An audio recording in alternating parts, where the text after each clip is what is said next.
Bueno, buenas tardes a nuestra querida audiencia de nuestro programa Conociendo la Constitución en nuestra querida radio Arturo Illia, la 99.3 del dial.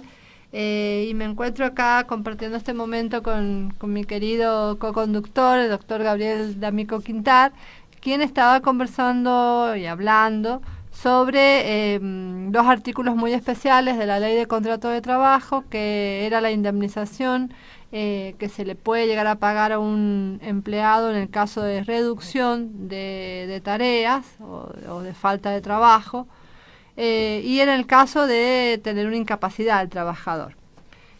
Bueno, solamente agregar en el caso del artículo que permite el despido por causas de reducción de salario, perdón, de servicios, que no es solamente una invocación así nomás, no es una cosa que un día dijo, ay, bueno, estoy vendiendo menos, porque con esta inflación ya no me entra la misma cantidad de gente, entonces inmediatamente voy a despedir a 2 o 3 empleados conforme a cómo hayan ingresado, a que sean los más antiguos, los menos antiguos. No es así. Tiene que ser a través de un procedimiento de crisis que tiene que hacer la empresa en la Subsecretaría de Trabajo, donde va a demostrar que realmente hay una reducción de las tareas.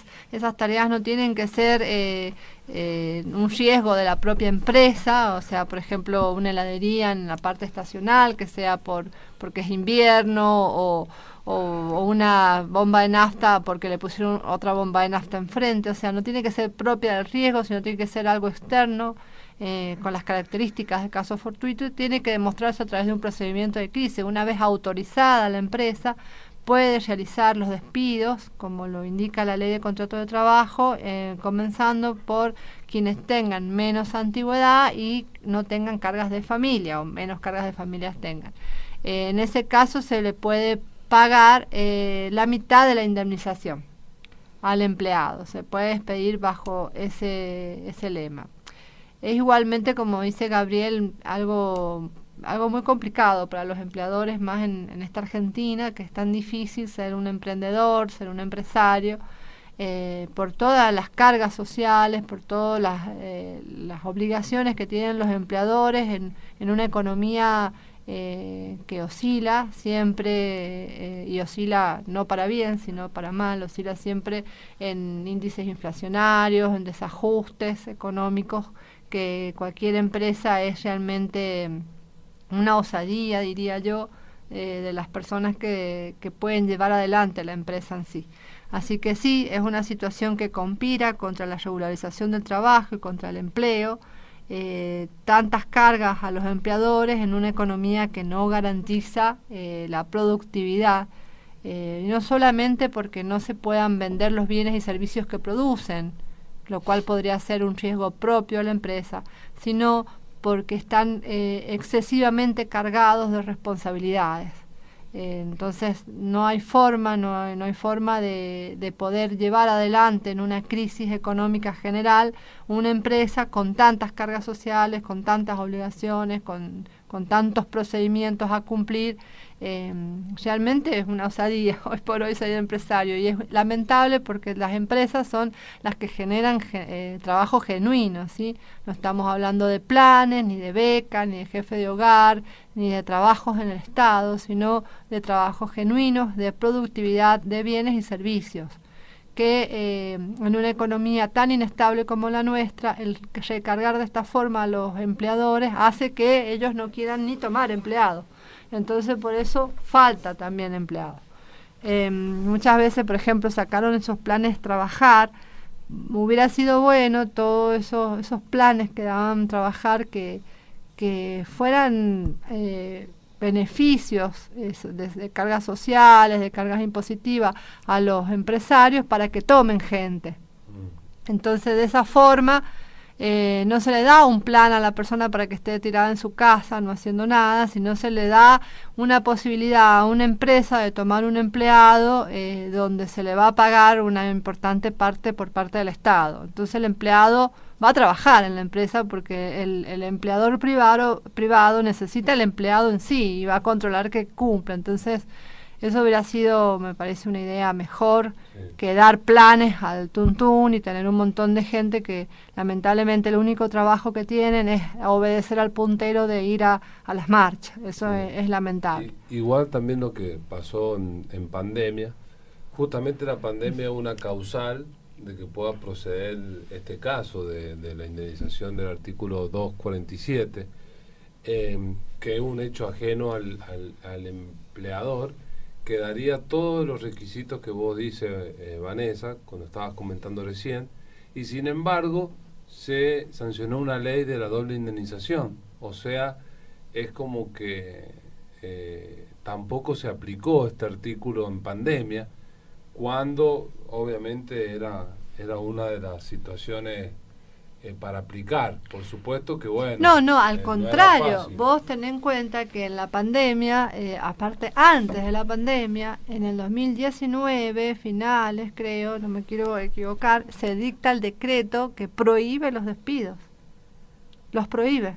Sí, antes de la pandemia. En el 2019, en el caso de que vos despidas diciembre creo que algo, en diciembre creo, Sí. y si no me acuerdo, si mal no recuerdo es el 934, se dicta este decreto prohibiendo los despidos. En el caso de que el empleador lo despida, se duplican todas las indemnizaciones. Fue antes de la pandemia. Antes de la pandemia y se mantuvo durante toda la pandemia hasta hace poco. Sí. Ha estado vigente y no sé si actualmente hay algún resabio, porque empezó, antes era, si vos despedías a la persona debías pagarle un 100% más de todas las indemnizaciones, o sea, de por sí las indemnizaciones son altas, imagínense duplicarlas, además de todas las otras multas que siempre proceden por obligarlo a hacer juicio, por no haber tenido bien registrado exactamente el momento en que ingresó y todos los requisitos que pone la ley de contrato de trabajo, sino que además también la duplica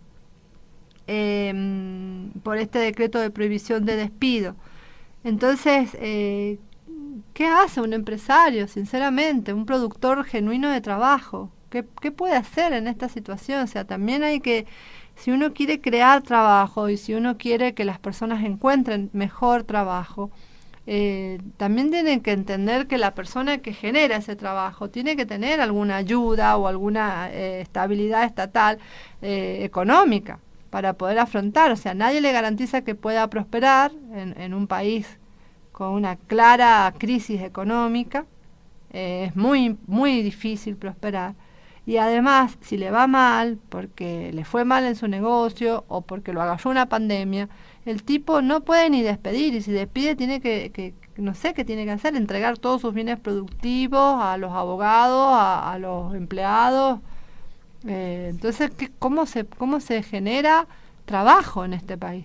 ¿No? Hay que cuidar al trabajador y hay que cuidar al empleador, ¿sí? A las dos partes. Y ese montón de planes que dan y que generan un montón de gente que no tiene trabajo, porque lo único que hace es ir una vez al mes a cobrar el plan, y como les digo, y los que lo tienen sabrán, y tendrán que responder al puntero para ir a las marchas, y que es algo indigno para las personas, y estoy segura que a la mayoría de las personas no les gusta hacer eso, y lo tienen que hacer porque si no van a las marchas les quitan el plan. Entonces, si ya el gobierno da ese dinero, ¿por qué no lo establece de una forma que ayude a las empresas, ayude al que da trabajo, y que el empleo sea un empleo genuino, el que esté ayudando a dar, ¿no? O a generar. No sé si me explico. Sí, perfecto. Bueno, ese es el tema del despido por disminución de trabajo, que no es solamente a la simple, hoy día me levanto y mando una carta de documento que disminuyó mi trabajo, entonces despido a 2 o 3 empleados. No puede hacer así la empresa. Y después el segundo artículo, de por sí sumamente injusto y que ataca también al empresario, es el artículo que ordena el pago de la indemnización de la mitad del 245 al empleado que se jubila por discapacidad. ¿Qué es el 247? 247, perdón. Sí. La mitad exacto, la mitad, que debe pagar la mitad de la indemnización del 245. O sea, supongamos que un empleador, un señor que tiene una panadería, por ejemplo, la panadería de su vida, que la tiene en el garaje de su casa, que hace pan para toda la gente del barrio y que ha trabajado a la par de su empleado, que ya era su amigo más que su empleado toda la vida. Resulta que el señor, al amigo, le da una ACV, entonces se tiene que jubilar. Y este hombre, empleador, trabajador de la panadería, que generó ese trabajo para este señor toda la vida, tiene que cerrar la panadería porque tiene que vender uno de los hornos o el horno más importante para poder pagar la indemnización que obliga el 247, que es cuando se jubila por una discapacidad. Ustedes imagínense, le dio una ACV, no tiene nada que ver con una enfermedad profesional, y aunque tuviera una enfermedad profesional, para eso está el sistema de ART. Pero en este caso, además de todo eso y además de la seguridad social, porque este hombre además ha pagado toda su vida aportes sociales para que el señor tenga jubilación, para que tenga obra social, para que tenga un retiro digno, entre comillas, ¿no? Porque acá sabemos que lamentablemente no alcanza el retiro que da el Estado. Pero más allá de todo eso, se le obliga a ese empleador a cubrir algo que él no puede, no tiene previsto, porque ustedes se imaginan lo que es para un empleador tener que pagar una indemnización cuando no tiene ninguna responsabilidad en la situación. Y él ha estado durante toda su vida pagando a un fondo común para que esta persona, su empleado, esté totalmente cubierta en su salud y en su jubilación. Y en caso de que tuviera alguna situación de accidente o enfermedad profesional, también pagando la ART. Entonces, ¿por qué se le exige al empresario, al empleador, a esta persona que no estamos hablando de una gran empresa superproductiva, supongamos que es una panadería, por qué se le exige deshacerse de sus bienes de producción o vaya a saber cómo hacer para poder pagar a su empleado que se ha enfermado de una cosa que él no tiene responsabilidad? Claramente un artículo inconstitucional, un artículo lesivo para quienes, o sea, vemos cómo se agrede una vez más a la persona que genera trabajo. Entonces, ¿cuál es el mensaje de la legislación en general?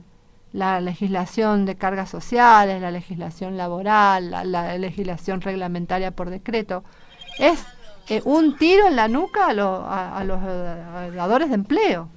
O sea, ¿quién puede ser tan valiente para ponerse una empresa con toda la reglamentación y toda la ley cuando está todo en contra de esta empresa?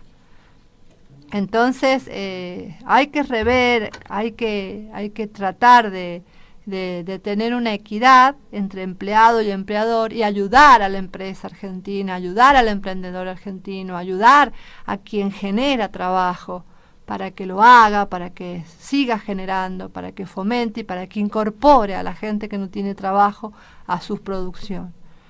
Cada persona es capaz de iniciar una empresa, de iniciar un emprendimiento, ya sea familiar, ya sea asociativo, hasta incluso individual. Hasta ponerse un carro panchero por ahí va a requerir 1 o 2 empleados para poder cubrir las noches. Hay tantas cosas que se pueden hacer, pero si la legislación argentina no está acompañando a ese creador de trabajo, bueno, lo que se hace es aniquilar esa posibilidad y es la cantidad de gente que tenemos sin trabajo. Así que bueno, no sé, Gaby, ¿qué otra cosa querías que comentáramos respecto a eso? No, eso vos lo detallaste bien, Vanessa. Es importante decirlo para no caer por ahí en el fanatismo ni encerrar en una posición que todos los derechos son de los trabajadores. Por supuesto que nosotros tenemos una posición pro derecho trabajador, pero también tenemos que analizar con objetividad la situación, la cuestión y el ordenamiento jurídico y la Constitución, que los derechos son para ambas partes, no únicamente para los trabajadores. También los trabajadores tienen obligaciones y también quienes generan fuentes de trabajo tienen derechos. Lo que pasa que quién va a querer invertir en un lugar donde los impuestos cada vez son más altos, donde la inflación cada vez más alta, donde las cargas impositivas para tomar a un empleado cada vez más alto y donde encima hay que indemnizarlo en caso de un despido, que como es el sistema en Estados Unidos, directamente procede el fondo de desempleo. No existe en Estados Unidos la indemnización por despido. ¿Qué es lo que existe? Existe el fondo de desempleo hasta que el trabajador consiga otro trabajo. Por eso me hago responsable de esta opinión que voy a dar. Para mí es importante que haya una discusión y un debate de una futura reforma laboral, pero no una reforma de ajuste o una reforma que sea abusiva, no, pero sí hay cuestiones que hay que debatir en Argentina, porque evidentemente el resultado está a la vista. Cada vez hay menos fuentes de trabajo.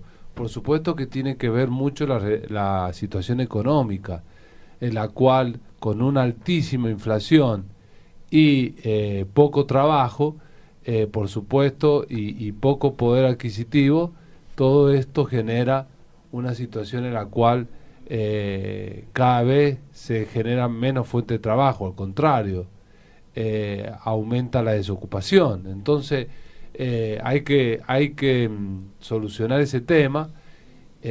Yo creo que hay que replantearse la cuestión económica, pero además de la cuestión económica, para poder crecer hay que plantearse todas las cuestiones laborales, en la cual tienen que haber modificaciones, porque evidentemente generan un retroceso, porque el empleador que tiene una asfixia impositiva, ¿qué es lo que hace? Como decía recién, vende la llave del negocio, se dedica a otra cosa o no se complica, adquiere lo producido de la venta de ese negocio, pone un plazo fijo, no tiene conflicto con nadie, tiene menos problemas y directamente todos los meses cobran los intereses del plazo fijo, pero no genera fuente de trabajo. No, y en una inflación también un plazo fijo hoy por hoy no es negocio para nadie. Por supuesto, pero digo, en una inflación llevamos un 30% aproximado de inflación desde el principio de año, imagínate. Digo a modo de ejemplo. Sí, estamos cercados por todos lados. Pero sinceramente es una situación que se ve muy grave. Y el tema que nosotros defendemos, siempre somos pro trabajadores, pero el defender al trabajador, es también ver o visualizar cuáles son los problemas que está habiendo para un empleo regular, un empleo en blanco, registrado. Claro, que pueda tener aportes, que tenga por lo menos un salario mínimo vital y móvil. Obra social, ART. ¿Por qué están en negro la mayoría de la gente? ¿Y por qué hay otro tanto de gente que no tiene trabajo? ¿Por qué? Entonces hay que analizar todas las causas, qué pasa realmente el emprendedor argentino o el empresario o el empleador, que le encanta estar fuera de la ley, le encanta no cumplir, no pagar. ¿Es así, sinceramente? ¿O es una situación que no puede cumplir con todas las exigencias? O qué sé yo, termina con una ACV, con un ataque al corazón. O sea, no se puede, es un país que no está viendo eso, y eso mismo perjudica a quien quiere proteger. O sea, es como matar a la gallina de los huevos de oro. Si no ayuda a la clase que crea el trabajo genuino, si no la ayuda de alguna forma a que lo genere, si no protege esa fuente de trabajo. Y bueno, llegamos a donde estamos, sin trabajo para nadie, sin trabajo legítimo, reglamentario para nadie. Es mi opinión. Con nuestro querido y estimado doctor Guillermo Leonardi, quien él siempre tiene sus comentarios desde una óptica jurídica, pero siempre más política, más actual. Así que bueno, no sé qué ha traído Properado para hoy. No, hoy día quiero está con mucha tos, lo veo. Sí, ¿qué le pasa? No, me está atacando la ¿Qué, naturaleza. alergia? Me está atacando la naturaleza. Por eso hoy, pensando que no había nada demasiado interesante. ¿Cómo salvo... que no? Sí, hay varias cosas. A ver qué ha traído. Siempre. No, pero hay temas que yo quiero ir desarrollando. Hay un comentario que voy a dar mi opinión de ese comentario, que es del presidente de la Corte Suprema de Justicia respecto de la moneda, Porque yo el año pasado, entre los temas que desarrollé, no sé si estábamos juntos, Gabriel ese día creo que estaba solo, hablé de la moneda como facultad del Congreso, de emitir moneda y demás, y el presidente de la Corte ha hecho un comentario muy enfático, concreto y claro respecto de la posibilidad de que se saque la moneda argentina y se establezca otra moneda. Qué tremendo Milei, ¿no? Como va marcando la agenda de lo que se pero conversa. Todo el mundo ahora sale a explicar qué pasa con el tipo cambiario, el presidente qué de la tiene que Corte, ver en la inflación. Dolarización. Claro, el presidente de la Corte ha dicho, y yo La Corte comparto, de la Nación. el Corte de Justicia Nacional, yo comparto esto con él, que la moneda tiene rango constitucional, por lo tanto no se puede cambiar la moneda, eliminar la moneda y poner otra moneda sin modificar la Constitución. Eso ha dicho el presidente de la Corte. Claro, es casi una sentencia, ¿no? La moneda es yo lo estudié como un signo nacional. O sea, la moneda de cada país es la nacionalidad de cada país. Pero ahora, si esa moneda no sirve para nada... Pero una potestad legislativa esa. Bueno, está bien. Yo comparto lo que dijo el presidente de la Corte. Él tiene una opinión. Si nosotros tenemos una moneda que no vale nada en ningún lado, ¿qué hacemos? ¿Seguimos como estamos? Hay que ver, ¿no? Yo no me voy a hacer, yo no me voy a hacer economista. Eso que vos dices, doctora, eventualmente tendría su solución en formas de convertibilidad. De ahí a dejar de tener moneda y asumir como propia una moneda que maneja otro gobierno es otro tema. Es grave. Sí, lo que pasa es que para mí, él dice, bueno, ¿por qué hay inflación? Porque hay emisión de más. O sea, la emisión no tiene respaldo. ¿Por qué hacen eso? Según este economista, ¿no? Él dice que esa emisión que hacen de más lo hacen a propósito, porque con esa plata de mentira compran bienes y servicios que nosotros producimos. Es como, no sé, imagínense como que sacan todos los bienes, todos los servicios. Lo que hace Estados Unidos en el mundo. No, estamos hablando acá. Yo, la verdad, que no quiero que entremos a hablar de política, pero un estadounidense creo que tiene mejor calidad de vida que un argentino. Es sinceramente real. Entonces, vamos a dejar de lado el nacionalismo, porque yo también soy muy nacionalista, pero bueno. Pero la inflación más baja de la República Argentina fue en la década de los 90, cuando estuvo la convertibilidad. Pero, ¿y cómo terminamos? Por eso hay que ver. Porque no fue solamente eso. De todas maneras, lo mío ha sido un comentario jurídico. Dice el presidente de la Corte está bien, que sería inconstitucional, sacar la moneda sin una reforma de la Constitución. Eso es lo que ha dicho el presidente de la Corte. Y yo lo traigo como un hecho así superficial. Pero usted, ¿cómo ve el tema así? Si usted le pagan con papelitos de colores su casa, a usted le pagan con... ¿Usted quiere que hable 15 lo no jurídico? de papelitos de colores sin respaldo. Yo opino que todas las monedas del mundo son papelitos de colores sin respaldo. Y no, porque la inflación está marcada. ¿Usted sabe de dónde viene la inflación? ¿Quién dice eso? Bueno, le estoy diciendo este economista. Y es una situación... yo tengo otra idea. Si usted en su casa... Yo creo que en Argentina usted le llamamos... cuando iba gastando la plata y la cambiaba... Yo creo que en Argentina... Por papelitos así que escribía 100. Entonces cuando fue a devolver la plata, abre el maletín y tenía todos esos papelitos de papel escritos. Sí, tonto y retante la película. Sí, pero no es lo mismo estar con euros o con dólares que con... Pero ellos tienen respaldo. Claro, por eso. Esos gobiernos no pueden emitir, tienen más seriedad, no pueden emitir, no pueden emitir sin respaldo. Estados Unidos emite sin respaldo. No creo. ¿Cuál es el respaldo?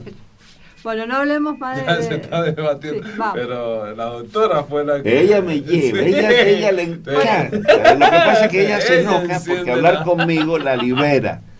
Y habla hasta lo que no quiera hablar, de economía, de derecho, y después, como buena dama que es, me hace que yo me sienta culpable. Usted es el culpable. Bueno. Y de lo que otro que quería hablar, y que he preparado, porque he estado pensando que en San Juan se habla demasiado de minería y de derecho minero, porque la minería es un hecho importante en la economía de San Juan, pero he detectado que es interesante explicarle a la gente cómo es el derecho minero, cómo funciona, en fin, desde lo constitucional y la ley del Código de Minería y el procedimiento provincial. Porque escucho cosas que como que se ha hecho muy popular la minería en San Juan. Y no me parece que haya una información buena como es el derecho minero. Entonces, digo, sinceramente inspirado en la doctora, que ella elige un tema no necesariamente específicamente de la Constitución, sino, por ejemplo, ella le gusta hablar de familia y de esos temas que ella explica, o como hoy vos has hecho con lo laboral. Bueno, yo pensé que difundir un poco más tanto lo que dice la Constitución Nacional y Provincial y el Código de Minería, porque hay mitos como que, por ejemplo, las empresas mineras pueden quedarse con la propiedad privada por nada, con las servidumbres, Sí. o por ejemplo que se pueden quedar con las propiedades civiles porque las necesitan, o muchas otras cosas mucho más específicas de la minería. Entonces digo, pues voy a explicar un poco cómo es el derecho minero. Bueno, entonces ya nos vamos a la pausa. Nos vamos a la pausa, pero le dejo encargado un tema, si usted puede averiguarme, porque bueno, había como mucho opiniones encontradas con respecto a una modificación de la ley de regalías o algo así en la legislación. Bueno, ese es uno de los temas. ¿Conoce el tema? Ese tema es el que me inspiró a hablar de eso, porque en la última sesión, o hoy, no sé bien si ha sido hoy o en la sesión anterior, se ha aprobado una modificación a la ley de regalías. Ah, ya está aprobado. Sí, la modificación que se ha hecho a la ley de regalías permite que las empresas, a ver, voy a aclarar primero que no sé cuál es el alcance de lo que se ha escrito ni cómo se ha escrito, pero la modificación que se ha hecho a la ley de regalías permite que el Estado le autorice a las empresas a realizar obras públicas con dinero a cuenta de futuras regalías. Entonces, por ejemplo, la José María hace la línea eléctrica, invierte $40 millones, y luego, cuando tiene que pagar las regalías, no paga $40 millones. O sea, como que los adelantó a cuenta de futuras regalías. Sí, bueno, pero esa línea eléctrica es para ella. Eso es lo que dice la ley. Yo le he dado ese ejemplo, porque es el ejemplo que sale en la información del Diario de Cuyo. Podría ser una ruta, podría ser... entonces, esa es la modificación. Y además se ha derogado una ley anterior que prohibía esto, que era en otra ley, no la ley de regalías. Pero no tiene nada que ver entonces el tema de las regalías Sí. Modifica es la que han modificado la ley de regalías. Esto es lo que se ha hecho, que es tu pregunta, no sé, me preguntaste cuál era la nueva modificación. Es esa la modificación. Ajá. Pero lo que digo que no sé cómo está escrita, no sé si está sujeta a reglamentaciones futuras, no sé si incluye o no. Modifica los porcentajes de regalías a los municipios, eso, claro. Bueno, entonces no sé los detalles porque solamente sé lo que dice el diario porque se habría aprobado hoy. Hoy día hay que ver qué reglamentación le hacen. Y lo otro que vos estabas se publica y demás para poder... Y a lo otro que vos estabas apuntando ya es una cuestión muy, pero muy política, y que tiene que ver también con lo que le autoricen o no hacer, porque estas son leyes no de aplicación automática, que es quién es el usuario, quién va a hacer uso y goce de esa línea. Entonces, yo creo que mucho depende, ¿no? Por ejemplo, está la creencia de que hay alguna línea que llega a Barrick o a aquellas minas. Y yo lo averigüé y no hay ninguna línea que llegue a Barrick, a pesar de que Barrick ha puesto dinero, entonces, y que esta se llama línea minera. En el programa, en el último, se me están mezclando dos conceptos. El último sábado, en el programa del doctor D'Amico, que estaba de viaje y me tocó estar un rato a mí con los chicos, Daniela y Daniel, le hicimos un reportaje al presidente del EPRE y le preguntamos esto, porque justo un oyente salió y habló del tema. Entonces lo llamamos al presidente del EPRE, que nos atendió y nos explicó algunas cosas referidas a la línea esta y a esto que tú dices, Vanessa. Se lo pregunté yo a él.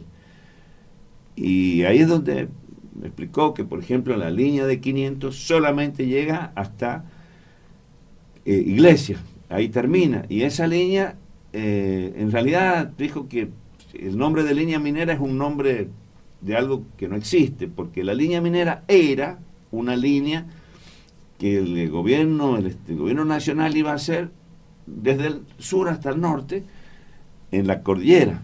Era una línea como para que de ahí se desprendieran líneas que llevaran energía. Pero eso nunca se hizo. Nunca se ha hecho. Entonces se le viene llamando línea minera a algo que en realidad no es la línea minera, pero porque son como que se han tomado partes de proyectos que integraban aquella y que en realidad son segmentos, bueno. Y entonces, a eso lo que vos, Vanessa, estabas por preguntar, es una discusión que no te la puedo, o sea, no estamos todavía en condiciones de discutirlo, salvo en forma previa.